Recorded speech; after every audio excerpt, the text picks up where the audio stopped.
Going on, everybody? Ground Garage back here with another video. So today I got some pretty sweet stuff going on. I got, as you guys probably saw on my YouTube short, my NRG short hub, but my steering wheel just came in. Story with that is they were supposed to come within like a day of each other, or 2 days, and the company through Amazon that I got them from canceled my order because it was supposed to be like 113 bucks for a steering wheel. It was like 30% off, and then it ended up canceling, and then they were back to like $160. I was like, yeah, no, I'm good.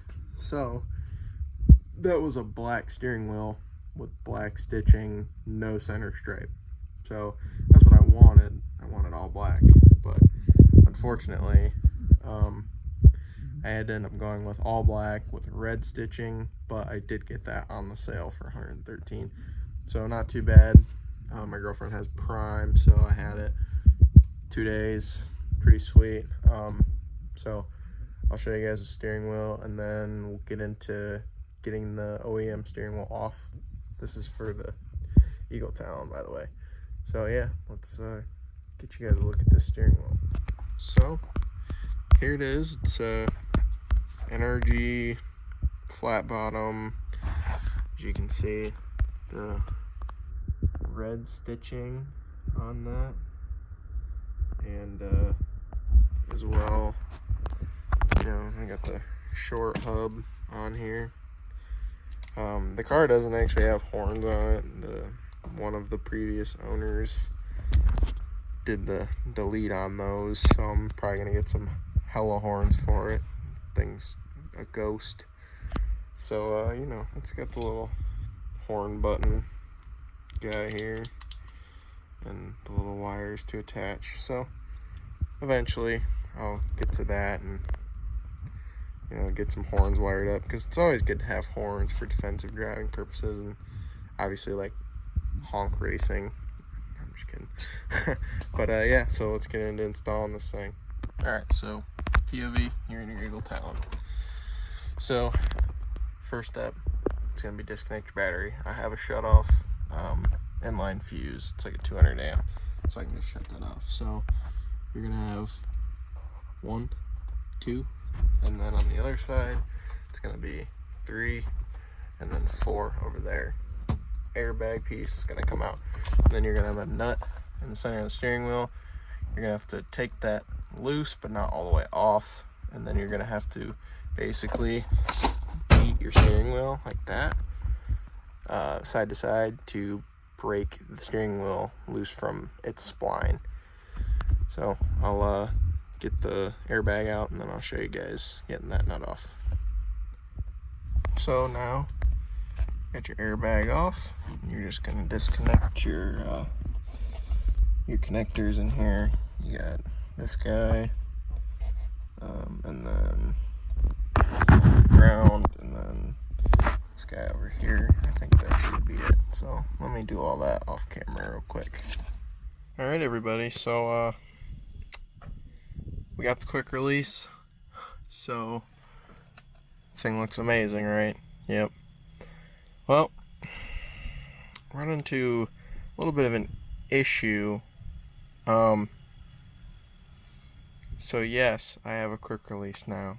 I can reach on, pull it to come off. But if you know what the problem here is, well, I guess if you don't know what the problem is, I can tell you. So, of course, the quick release that I order is a quick release that doesn't have the parts for a quick release to be used with a horn. Basically, there'll be a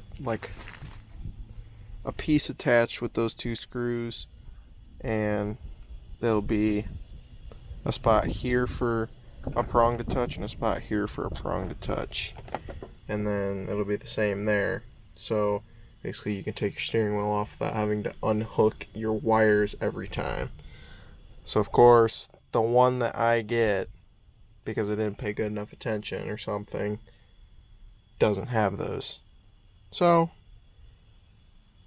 not really. I'm gonna keep this one because I really just don't feel like shipping something like that back, because it was $90.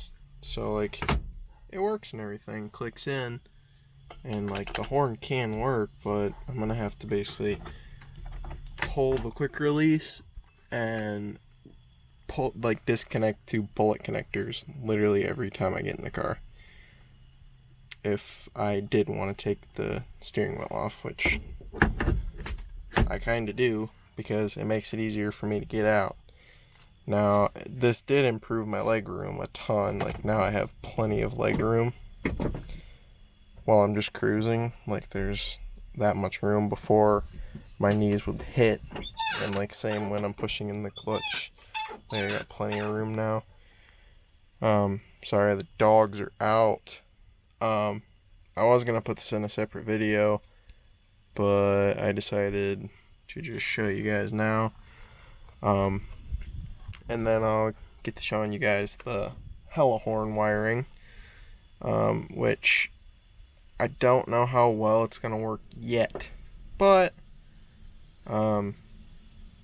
you know, we're gonna get it figured out. So I'll show you what I've gotten done so far, and I guess once I get this thing all completely wired up and get the horn button wired up and everything, I'll show you guys if it works or not. So right down here, as you guys can see, I'll pull my bumper back. There's 2 horns. So, you know, this guy can kind of just do one of those, and I'll probably honestly put a bigger washer on it so that can just act as one of the bolts that holds it on. So the harness runs down through here. You can see right here in my hand is the harness. So it runs up down through there.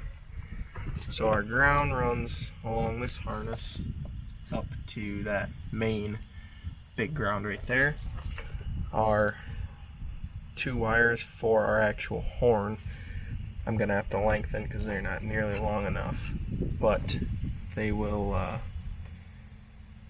run up inside the car. And then as for our power wire,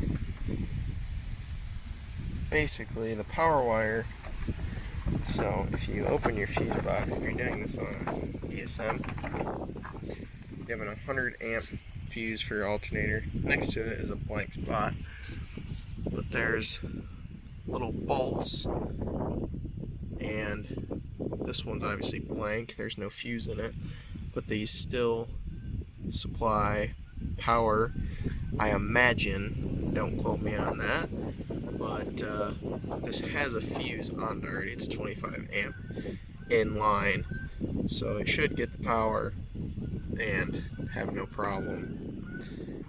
So that should work fine. But yeah, basically I just need to test to see if the horns actually work. So basically just got to do that. I'll get the finishing touches done ideally soon here, and hopefully I can get this thing working. So I think I'm gonna end this video off here. You know, I think I explained to you guys good enough in this particular car how to install the horns. You know, you got your ground over there, your power here, and then your signal wires, which they say in the description on this, because it's actually for a Subaru, same with the bracket that's used down here, they say that those are supposed to go to your factory horn. Well, I have a quick release and an NRG wheel, so I'll explain to you guys how that works as well real quick before I end this off. So on the back of this hub here, there's a ring that goes all the way around. You're basically going to have to install a contact off of this plastic piece right here, and I've seen people do it with a hose clamp, like a stainless hose clamp, and basically it makes contact so you can use the horn all the time. So once you have that contact installed, I'm hoping that you can just use the red side as the contact side and ground the black side, and then it should work no problem, is what I'm thinking. So I guess I'll have to test that theory, but it's about the storm and I need to end this video off. So hope you guys enjoy this video. Ground Garage out.